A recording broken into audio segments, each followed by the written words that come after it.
Si vous êtes nouveau sur la chaîne, n'oubliez pas de vous abonner et de liker la vidéo. On commence. Le 30 septembre approche à grands pas, et les esprits s'échauffent entre Cédric Doumbé et le clan Lopez. D'autant plus qu'à l'approche de cette échéance, de grosses révélations sortent au sujet de Doumsed. Plus que quelques jours avant la soirée la plus attendue du microcosme MMA en France.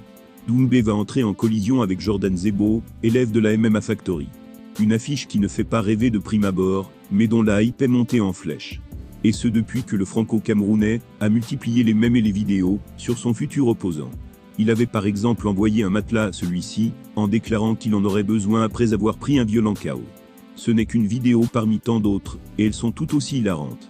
Mais aujourd'hui il semble que Lopez ait décidé de contre-attaquer.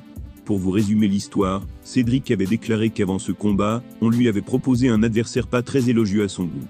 Alors il avait décidé et insisté d'affronter Jordan Zebo, car membre de la MMA Factory. Son objectif était simple, impliquer Lopez dans le combat, afin de faire monter la sauce. Il y a quelques heures à peine, le patron de la MMA Factory a fait une déclaration choc, qui remet en question les déclarations de Doumsed. La vidéo en dit long. Le PFL me contacte pour me demander des adversaires pour Cédric, parce qu'ils ont du mal à avoir un Cédric qui accepte certains adversaires. Et donc du coup, est-ce qu'on peut trouver quelque chose pour lui? Et donc je propose Staropoli, puisqu'il est déjà signé. C'est un no-go. Ensuite, je propose Baki. C'est un no-go. Ensuite, je propose Jordan. Et c'est un no-go. C'est d'abord un go.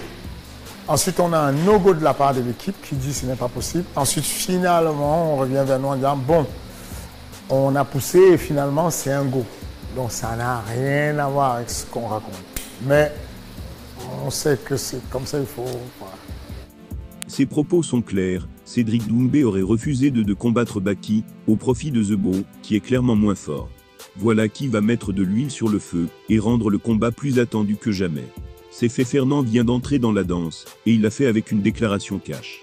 Certainement Doumsed ne va pas se priver de répondre, et ça risque de faire mal. Mais avant ça, c'est le manager de Cédric, qui a aussitôt pris la parole. Il a complètement réfuté les affirmations de Lopez. La question est désormais de savoir qui ne dit pas la vérité. Gardons notre mal en patience, Doumsed ne manquera pas de donner son avis. Dans sa dernière vidéo, Doumbé a officiellement appelé Lopez à assister à son combat contre Jordan Zebo. Et quand on connaît le niveau de trash talk que peut faire preuve The Best, on risque de bien rigoler. Attention cependant, car si les choses tournent mal, le retour de flamme pour Cédric risque d'être légendaire. La pression de son côté doit être extrême, il n'a pas droit à l'erreur. On n'a jamais eu de proposition de combat contre Baki. Jamais. Peut-être qu'il y a eu des trucs qui ont circulé à des gens que je connais pas, mais moi, à Cédric et à moi, rien n'est arrivé d'un combat contre Baki. Et si ça avait été le cas, moi je lui souhaite une grande carrière, je pense qu'il va faire une très grande carrière. Cédric était champion du Glory, Baki il avait 15 ans. Faut comparer ce qui est comparable.